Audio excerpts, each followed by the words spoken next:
BJP নেতাকে লক্ষ্য করে গুলি চালানোর অভিযোগ। অল্পের জন্য প্রাণে বেঁচে গেলেন অতুল বাগদি নামের ওই বিজেপি নেতা। গতকাল রাতের এই ঘটনাকে ঘিরে চাঞ্চল্য দুর্গাপুরের ট্রাঙ্ক রোডের কাছে।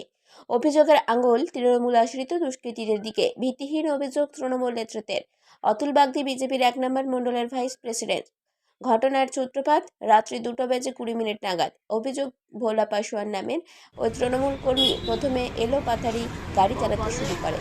খবর পেয়ে অতুল বাগদি নামে এই বিজেপি নেতা বাড়ি থেকে ছুটে আসে বেনাচিটি বাজার সংলগ্ন ট্রাঙ্ক রোডের কাছে। অভিযোগ, ঠিক তখনই ভোলা পাসওয়ান নামের ওই তৃণমূল কর্মী ও তার দলবল তাকে লক্ষ্য করেই গুলি চালায়। অল্পের জন্য প্রাণে বেঁচে যান অতুল বাগদি। এরই মধ্যে এই বিজেপি নেতা নিজের ফেসবুক প্রোফাইলে পুরো ঘটনা আপলোডও করে দেয়, যাকে ঘিরে ব্যাপক চাঞ্চল্য ছড়িয়ে পড়ে দুর্গাপুরে। ছুটে আসে এজন ফাঁড়ির পুলিশ। সামনের একটি দোকানের সিসিটিভি ফুটেজ দেখে পুলিশ তদন্তকে এগিয়ে নিয়ে যেতে চাইছে। এই ঘটনার প্রতিবাদে আর সন্ত্রাসমুক্ত ভোট করার দাবিতে শুক্রবার সকালে প্রতিবাদ কর্মসূচিতে নামেন বিজেপি কর্মীরা। শুরু করে স্লোগান। দিন কয়েক আগেই দুর্গাপুর ইস্পাত নগরীর এজনের কনিষ্ক সাউথ রোডের কাছে অভিষেক রায় নামে এক বিজেপি কর্মীর বাড়িতেই বোমাবাজি করে দুষ্কৃতীরা। অভিষেক তৃণমূলের নমসূত্র ও উদ্বাস্তু সেলের জেলা সভাপতি ছিলেন। তৃণমূল ছেড়ে বিজেপিতে যোগদানের পরের দিন রাতেই অভিষেক রায়ের বাড়িতেই বোমাবাজি হয়। অল্পের জন্য প্রাণে বেঁচে যান অভিষেক রায় ও তার পরিবার। সেই ঘটনার এখনো কোনো কিনারা করতে পারেনি তৃণমূলের বিরুদ্ধে ওঠা অভিযোগ অস্বীকার করে তৃণমূল নেতৃত্ব। ঠিক এই ঘটনার রেস কাটতে না কাটতে ফের বিজেপির 1 নম্বর মণ্ডলের সহসভাপতি অতুল বাগদিকে লক্ষ্য করে গুলি চালানোর অভিযোগ। অল্পের জন্য লক্ষ্যভ্রষ্ট সেই গুলি আর বরাত জোরে প্রাণে বেঁচে যান অতুল বাগদি নামের ওই বিজেপি কর্মী। কালকে রাত্রেবেলায় আমি বাড়িতে ঘুমাই, তখন 2:15 দিয়ে 2:20 এরকম বাজবে। বাড়িতে ঘুমানোর টাইম ভাইরা আমাদেরকে ডাকে, এরকম কোনো 4 চাকা নিয়ে আসে, ওদের উপর আক্রমণ করছিল। যে আমি আসার পরে যখন আমি উপরটায় দাঁড়াই, এই জায়গাটায় দাঁড়িয়েছিলাম, দাঁড়ানোর পরে দেখছি এখান থেকে একটা 4 চাকা আসছে। দিয়ে যখন ভাইরা বলে যে ওই 4 চাকাটাই ছিল, এই 4 চাকাটাই ছিল, এমনি করছিল। তো করতে করতেই কী হলো, 4 চাকাটাকে দেখে আমরা ফলো করে আমি এই প্লেসে দাঁড়াই, এই জায়গাটায় যখন দাঁড়াই তখন ওই 4 চাকাটা এই প্লেসে যখন এসছে, ও একবার ভাবলো এইদিকে যাবো, একবার ভাবলো ওইদিকে যাবো। তো যেতে যেতে এই সাইড থেকে আসার পরে এখান থেকে একটা ফট করে আওয়াজ উঠে, তখন আমি বুঝে গেলাম ফায়ারিংটা করেছে। দিয়ে আমরা ধর ধর করে সেই চিলাচিলি করি। চিলাচিলি করতে করতে সামনে যে সিকিউরিটি গার্ড থাকে এখানে রাত্রেবেলায়, তাকে পর্যন্ত মারে ওই গাড়িটা দিয়ে ধাক্কা মারার পরে গাড়িটা এখান থেকে সোজা বেরিয়ে চলে যায়। আপনাকে লক্ষ্য করে গুলি চালিয়ে দিয়েছে? আমাকে লক্ষ্য করে গুলি চালানো হয়েছে। নাহলে এর আগেও দুবার যখন এখানে এসছে ওদেরকে মারার জন্য, তো এত রাত্রেবেলায় তৃণমূলের যে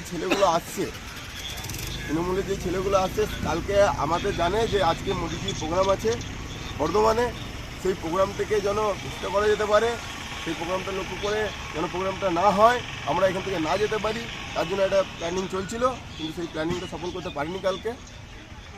তো বলতে গেলে ভগবানের দিন রয়েছে, মানুষের আশীর্বাদ রয়েছে, কারো কখনো ক্ষতি করিনি, তার জন্য আমি বেঁচে গিয়েছি। পুলিশকে সেটা জানিয়েছিলেন? পুলিশকে ফোন করা হয়েছিল, পুলিশকে জানানো হয়েছে, পুলিশ পরে এসেছিলেন, ওর বাড়ি গিয়েছিল, বাড়িতে ও ছিল না। কি নাম তার? ভোলা পাসওয়ান। কি পার্টি করে? ও তৃণমূল করে।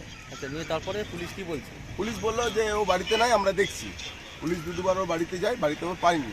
পুলিশ এখান থেকে চলে যাওয়ার পরে ও যেই 4 চাকা থেকে এখানে জেগেছিল, যাওয়ার পরে ও আবার রাত্রেবেলায় সেই 4 চাকা আসছে ওই সাইড থেকে, ও বাইক নিয়ে নিজের বাড়ির দিকে গেল রাত্রেবেলায়। পুলিশ যখন এখান থেকে চলে যায়, তারপরে ও নিজের বাইক নিয়ে গেল, আর ওই 4 চাকাটা ওই দিক থেকে গলি দিয়ে চলে গেল। আমরা আতঙ্কের মধ্যেই আছি। ভোলা পাসওয়ান আজ নয়, দীর্ঘদিন ধরে আমাদের উপরে এরকম অত্যাচার করে। এর আগেও অতুলকে মেরেছে, আমার বাড়িতে ঢিল পাথর ইটকেল সব ছুঁড়েছে।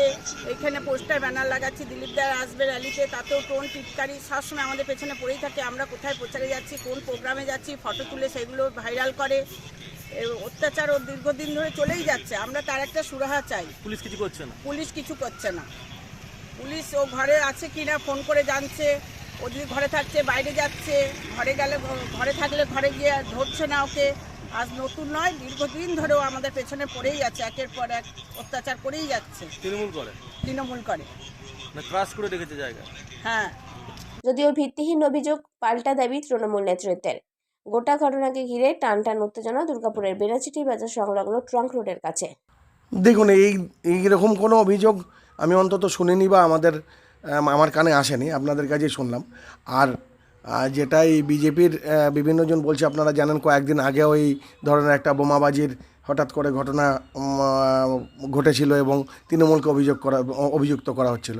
আজকেও আপনাদের কাছে শুনলাম যে এরকম একটা ঘটনা ঘটেছে তৃণমূল একটা রাজনৈতিক দল, তারা রাজনৈতিক কর্মকাণ্ড করবে, ভোট করাবে, এই ধরনের রাত্রেবেলা গিয়ে কোথায় একটা পটকা ফাটানো বা এই ধরনের জিনিস, এগুলো তৃণমূল এগুলোতে বিশ্বাসী নয় বা তৃণমূল এগুলো করে করতে অভ্যস্ত নয়। এগুলো এই কোনো সমাজবিরোধী মাতাল, এরা রাত্রিবেলা এদের কাজ এবং এরা তাদেরই বন্ধুবান্ধব। এবং আমি বলবো যে এটা নিরপেক্ষ তদন্ত হোক যদি এরকম কিছু ঘটে থাকে, তবে এর সাথে তৃণমূল কোনোভাবেই জড়িত নয়। দুর্গাপুর থেকে কৌশিক বাসুর রিপোর্ট, 99 নিউজ বাংলা।